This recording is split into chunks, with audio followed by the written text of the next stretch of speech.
Welcome back to the Aussie Shed, ladies and gentlemen, for part 2 of the twin turbo build of my Nissan 370 GT. I've gathered all the information that I need for clearance for the turbos down beside the motor, and I'm now at the point where I need to pull the motor and gearbox out. So I've been working my way through disconnecting everything that is necessary to drop the motor and gearbox. As you guys probably know, the front cross member comes out with it and it drops out through the bottom.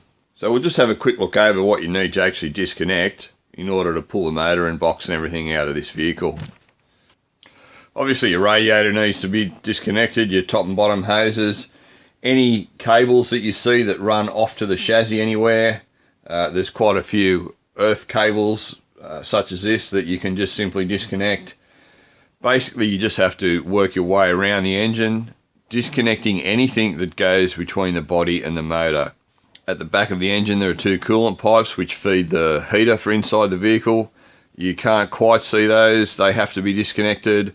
You've got to disconnect the vacuum line for your brake booster. Your fuel feed line has to be disconnected over here. Your air conditioning system has to be degassed and disconnected. I have seen people remove the air conditioning compressor and sort of wire it to the chassis so that they don't have to degas the system. For me in this situation, I'm probably going to be changing the radiator anyway. I do have a CSF triple pass radiator up on the shelf to go in this.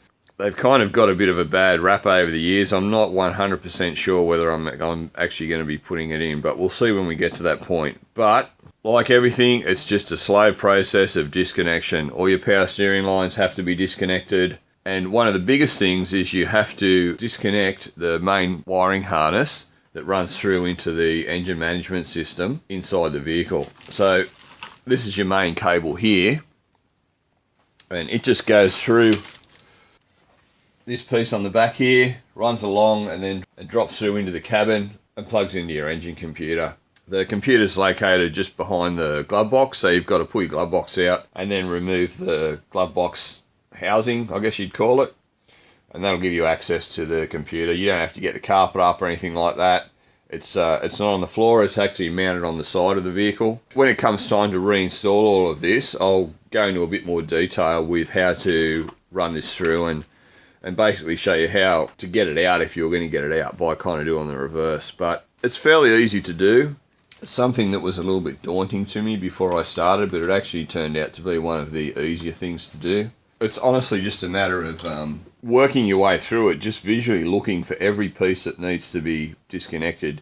You can actually find it in the service manual if you do have one of those. It tells you how to go about removing everything and what actually needs to be disconnected. But you can physically see all of that. You don't really need to read it in the manual.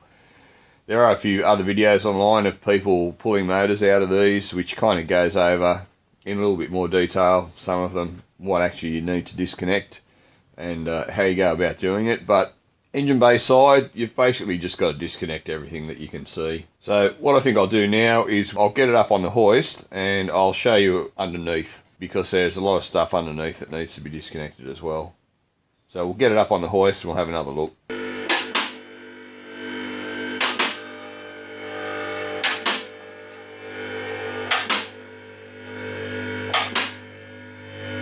Alright, so underneath the car here, one of the first things that you need to disconnect is the power to the starter motor.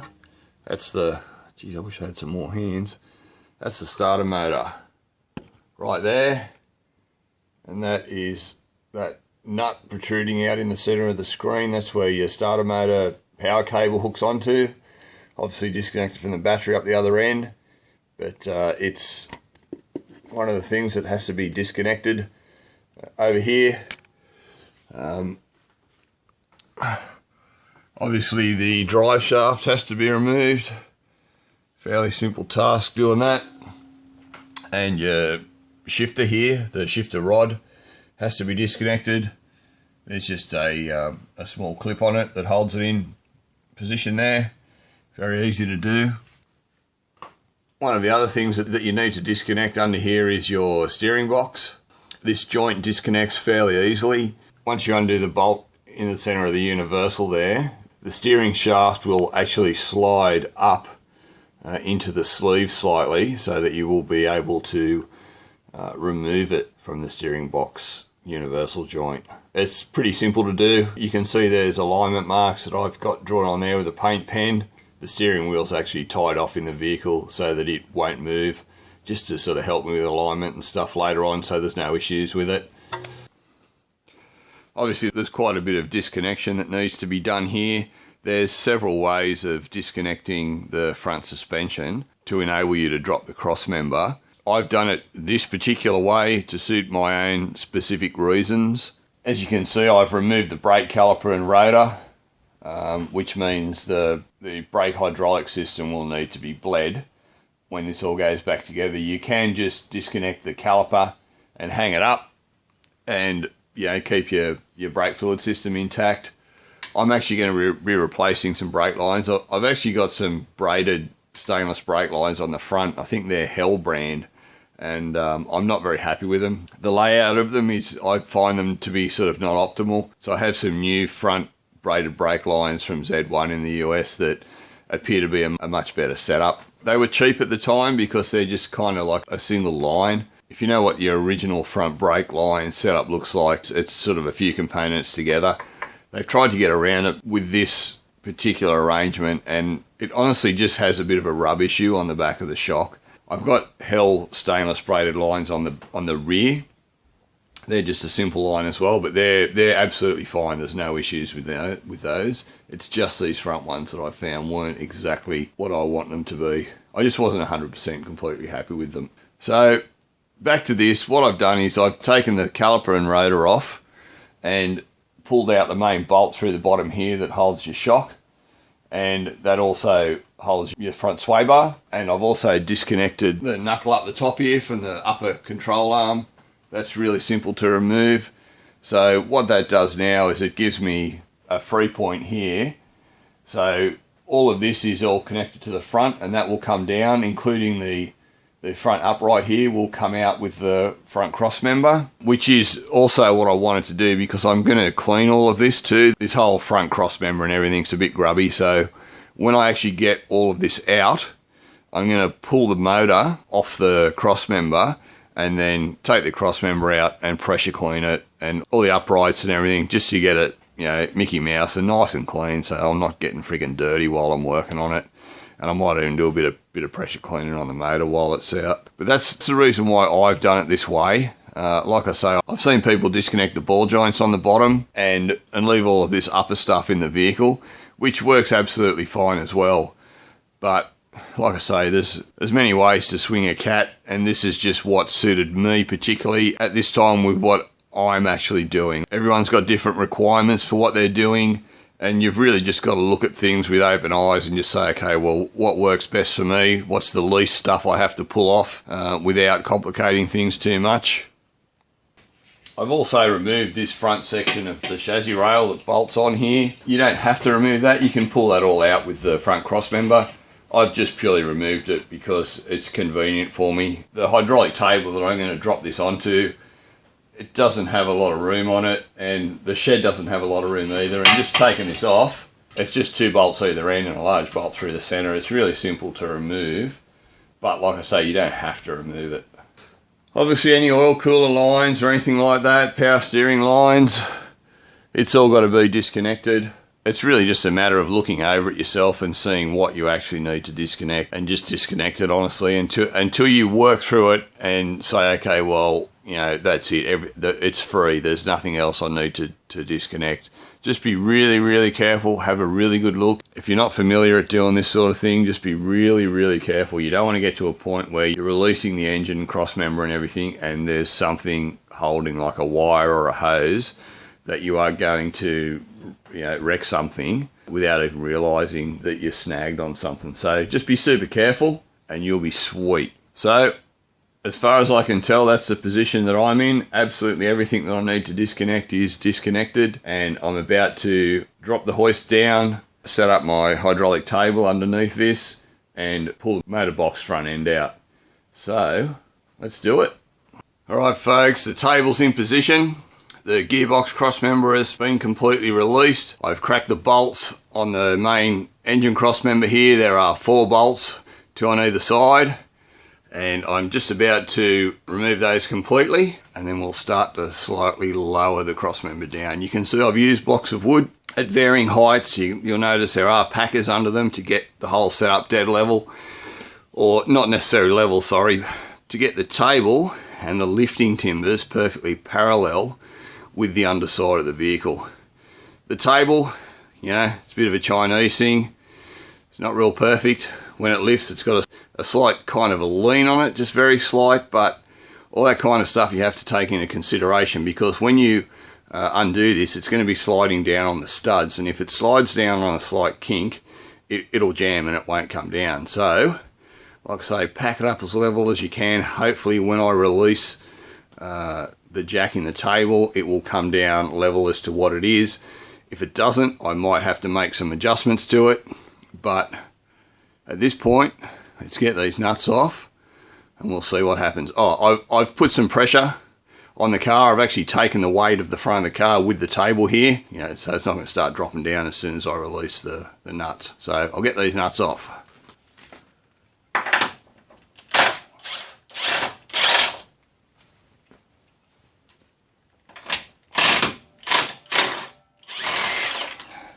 Short little drop then, ladies and gentlemen, just a tiny one.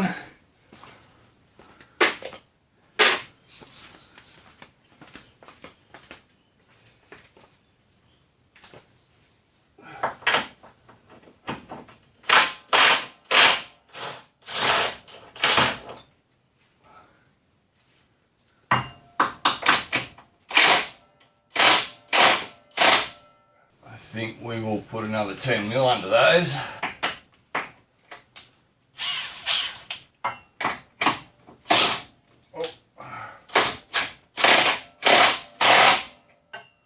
Just to be certain.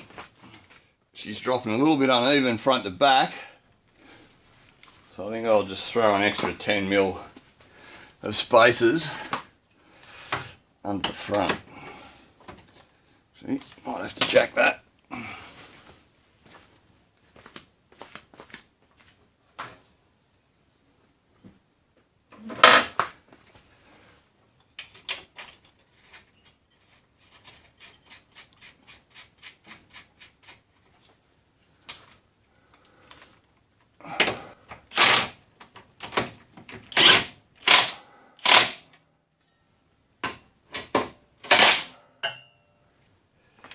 Alright, let's try again.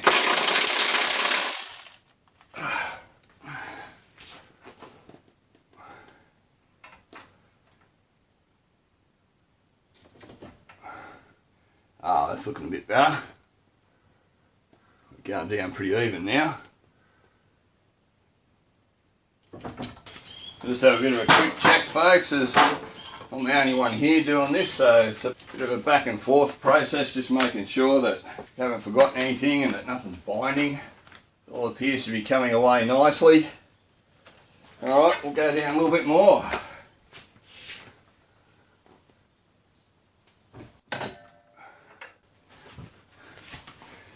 Alright, shocks are clear.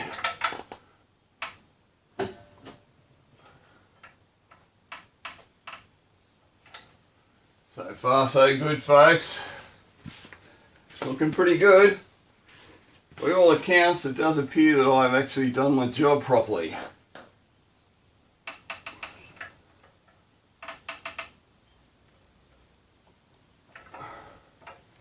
Does appear to be clear, folks.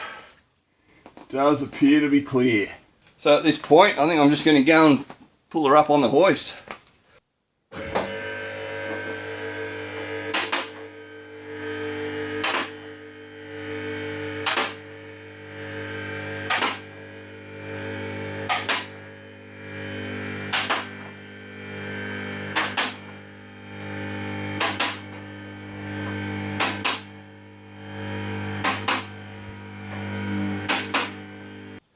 And there you have it, folks. She's free. Free of the shackles of the body shell of the 370 GT. So, We are now ready for the next stage. I'll just take you around it, just have a bit of a quick look. So yes, you can see it went quite smoothly. These are the two bolts here, just one big one on either side that keeps the front cross member attached to the chassis. There's also another bolt on this extension piece that comes out that goes up into the front chassis. Getting rid of that early is just, you know, it's kind of good too. It just means there's one less thing to be mucking around with. Over this side, a bit darker over here, everything's looking good. You can see that's your starter motor there. Also, you've got to make sure you get your main battery cable disconnected from. It does come through this loop here that's attached to the engine mount on the side. And everything else, as you can see, we are all good.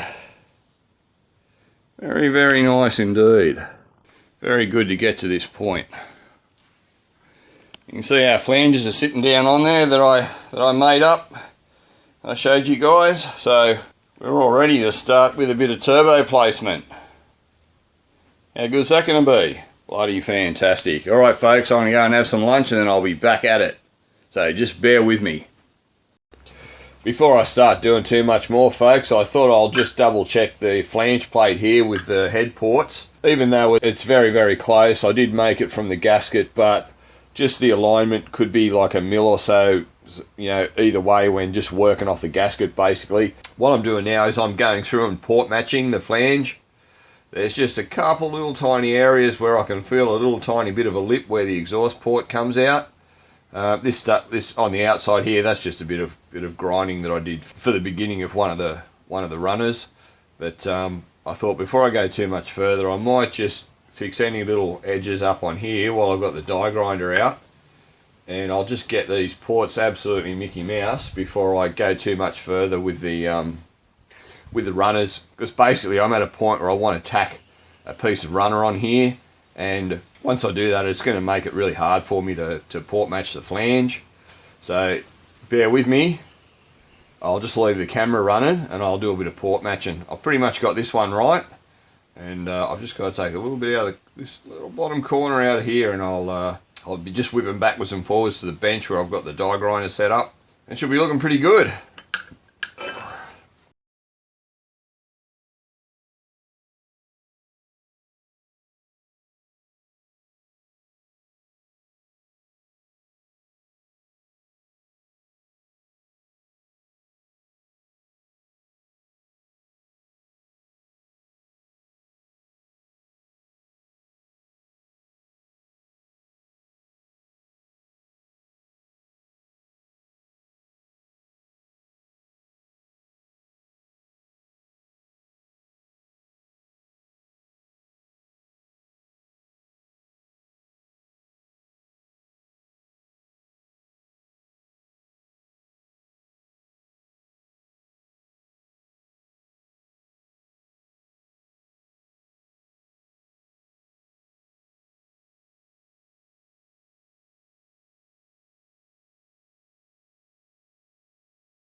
Alright, that's pretty good. I'm pretty happy with that now.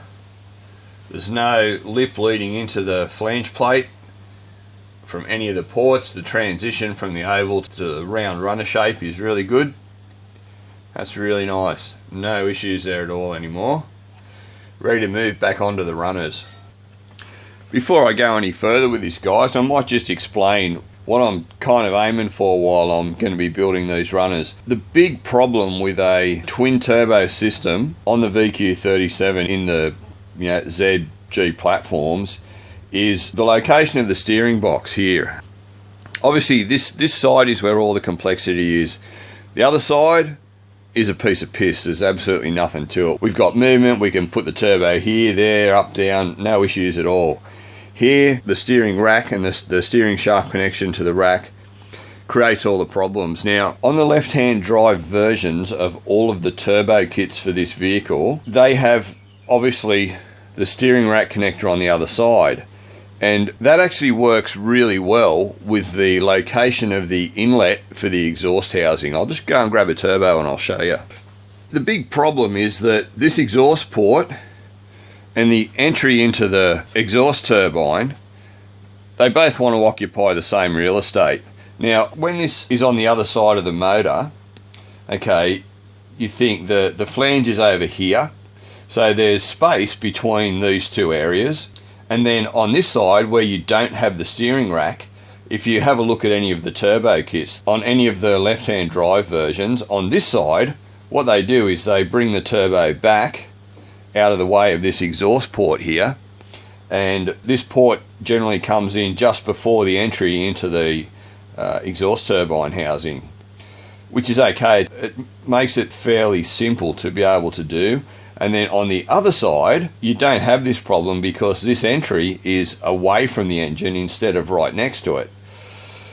So, like I say, the problem is the turbo ideally wants to be, for steering rack clearance and everything, the turbo wants to be here, completely obscuring this exhaust port. So this is where all the complexity is in doing a right-hand drive turbo kit with the turbos mounted in this position. Now, as you can see, this is quite a bit of a negative. It's a real packaging issue. There's obviously other places you can mount turbos and all that sort of thing, but they all have pluses and minuses to them. You know, different cold side piping length issues, and you know, getting your exhaust gas out and your wastegates and all sorts of things like that. This is actually a really good position, but for this problem, as I say, this is a problem that is only specific to a right-hand drive car with the turbos in this configuration. Now, I think I've worked out a way to get around it, but as when you're building any manifolds, you don't really know until you've gotten to the end of it. I've got a rough idea of how much clearance I have for the turbo and where it needs to be, but I may have to build the manifold and position the turbo and then make maybe a minor adjustment to it. Anything like this, you have to attack it in terms of priority. Steering rack is the number one priority. It's something that we can't move, can't change, so we have to have clearance for the steering rack. Okay, so the secondary priority to that is this exhaust port turbine entry drama. We get that and that right, and then we just start kind of feeding into the manifold and whatnot. What I'm going to start doing now is piecing together some bits of pipe, and you'll see as I start to build along how I'm actually going to get around this. So bear with me. I'll probably just start building the runners, fast forward a bit of film, put some music on for you, and you can just watch what I do as I attempt to solve this problem and get the packaging right so there are no issues later on. So we don't have steering issues, we don't have issues up here with the rotation of this exhaust housing. Yeah, so sit back, relax, I'll throw some music on and you can watch me kind of piece this together.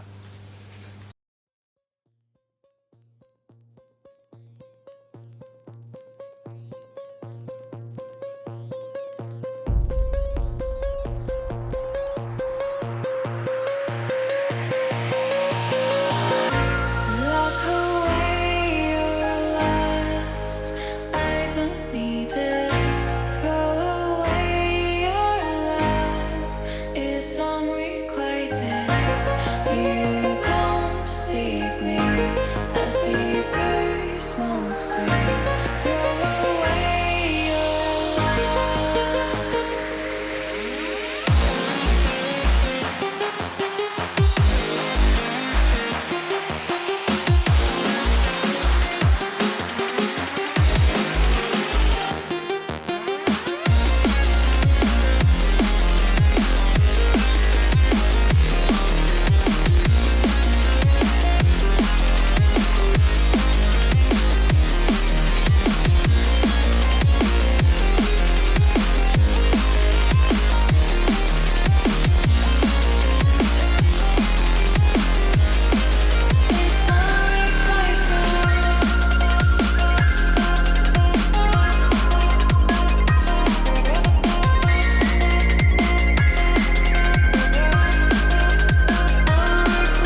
Welcome back, gentlemen. As you can see here, we are starting to get all of our positions sorted out. As I mentioned earlier, the problem with right-hand drive vehicles with turbos in this position is that the rear exhaust port is directly behind the entry to the turbo here. We can't move the turbo forwards or backwards because we are restricted by the engine mount in front.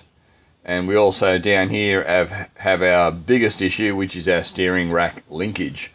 Now, I've also just swapped over to a Z1 engine mount on the front here to give me a little bit more clearance around the compressor. So I'm able to just slide forward a few millimeters. Every millimeter is absolutely critical here. There is absolutely no clearance in regard to this. And you can see what I'm doing with the entry into the exhaust housing here. I'm bringing it up and also across because the side of the vehicle is very close here.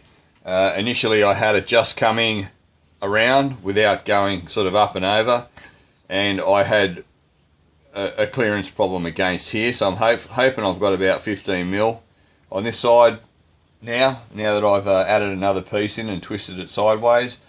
But the back of the exhaust housing is actually resting against the piece of pipe that I've got coming out of the rear exhaust port. I'll just pop the camera off and I'll show you what I'm talking about. So this is the issue down in here, folks. There is just absolutely no room, and trying to rotate the exhaust housing to the outside, it sort of helps a little bit, but that's why I'm sort of bringing this pipe around and turning it in. so I can hopefully do that. There is literally millimetres in. All I need is a couple of mil clearance between the top of the exhaust housing there and that exhaust port. As you can see, there's nowhere where you can drop that pipe out of the port.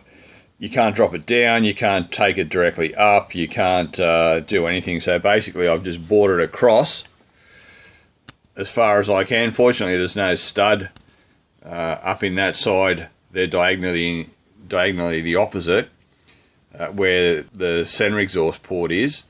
So I'll be able to kind of do something with that. I think I'm actually going to bring that exhaust port down and come up from underneath and bring the rear exhaust port either through the side and kind of maybe up and over the top. I'll see. I'm just trying to work through the most important things first and sort this clearance issue that we have here, which was always going to be the problem. As you can see, I'm kind of somewhere there. I'm just about to drop the body back down over the front end here. I've just made a modification to this to get me a little bit more clearance, but I'm hoping that I can work a bit of magic, because it's very close here, very close to this bolt head hitting against the V-band there. I think I've got this clearance here sorted out, but I've got nowhere to go. I can't push any further, I can't move the turbo any further forward that way.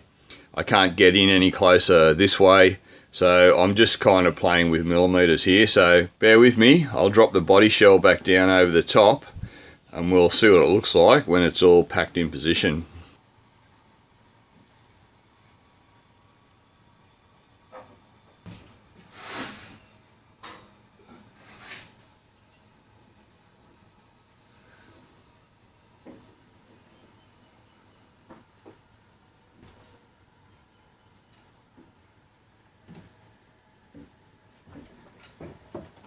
So here we are, folks.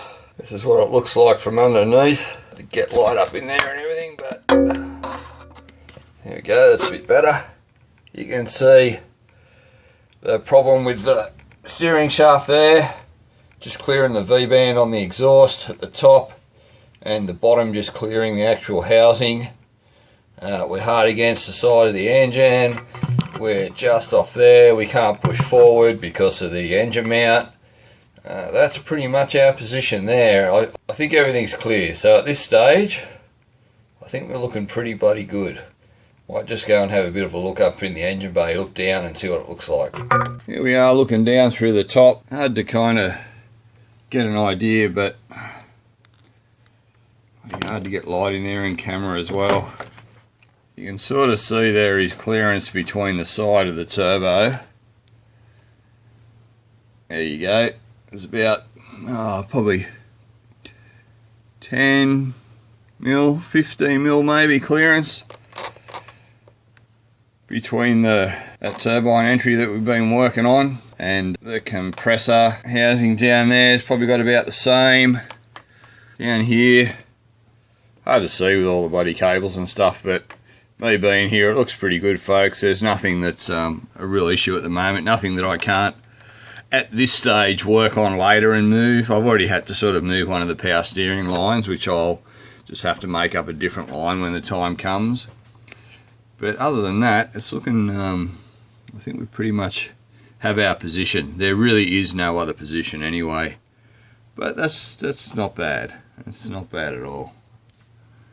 Pretty happy with that. It's tight, but it's doable. As I say, the other side's going to be a piece of piss. It's just you've got everything going against you on this side, which is why I don't think anyone's really looked into doing this. Anyway, get the body back off and do a little bit more and recheck it again. I know. Body's coming off.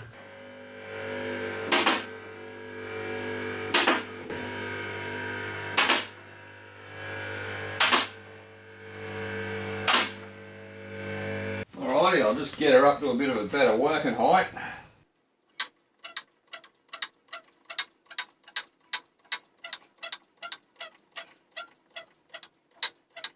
That'll do me. Alright, well at least I know I can carry on and just make up a few more pipes. So I've been toiling away, gentlemen, and this is where I am at the moment. The turbo is no longer held up by straps. It's actually swung off this concoction that I've created here. It's only connected to this first exhaust port and runs up through and over. This rear port is kind of half done on the back, and the center one here still has absolutely nothing on it. I think I'll bring it down and run it up underneath or into the back or somewhere, but the main thing is our turbo location in relation to this. If this is correct, then I can continue on, finish off the other two runners on the manifold, maybe make some minor changes to it. But if this is all good, we're pretty much on track. There's no reason why it's not all going to work. I've got a little bit of an issue with the outlet from the compressor, but it's nothing I can't get around. It's not really where I wanted it, but it's where it kind of has to be. So time for another test fit. We'll drop the body down again, check our clearances once again, and if everything's good, we'll move on from there and start tacking together a couple more runners. All right, bear with me, folks. She's going to be coming back down.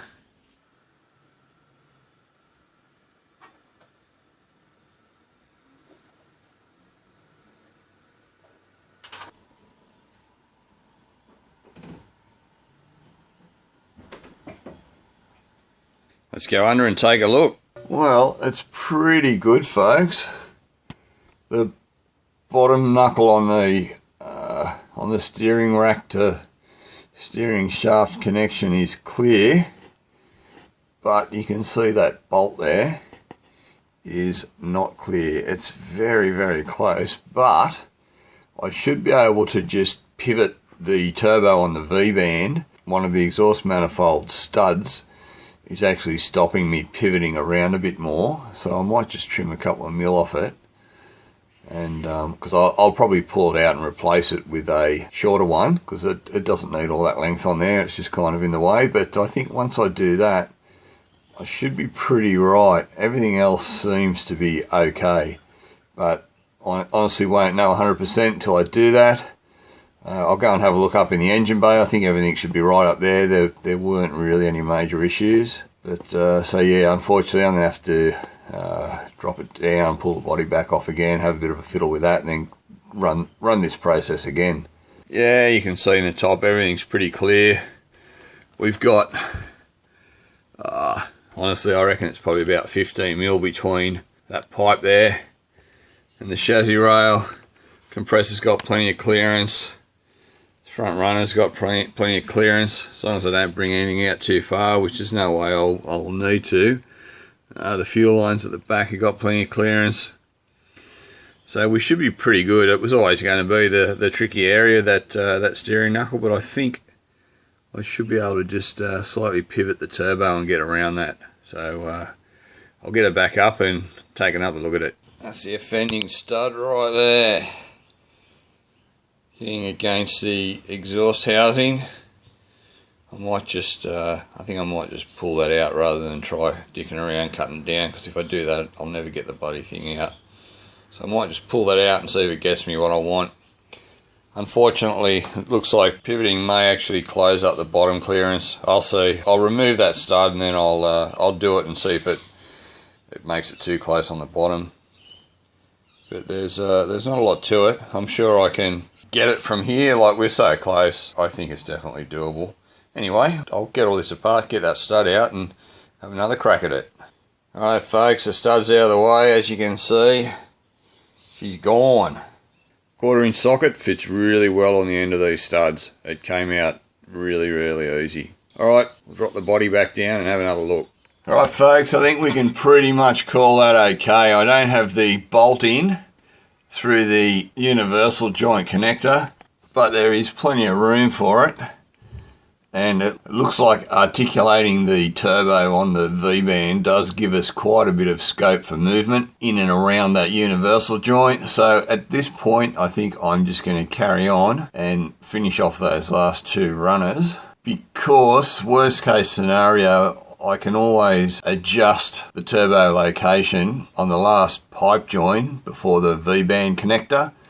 So, you know, I'm close enough that I'm pretty confident I can carry on from here without facing too many issues. Possibly there'll be a minor adjustment needed, but hopefully there won't be. But so far, we're looking pretty bloody good. So that's very, very positive. All right, let's go back up top, So obviously folks, at this stage, that is bloody awesome. So I might leave this episode here and continue on making these runners in the next episode. So as always folks, thanks for stopping by the Aussie Shed.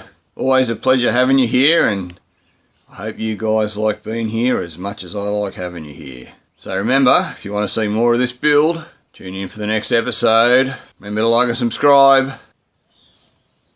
Cheers.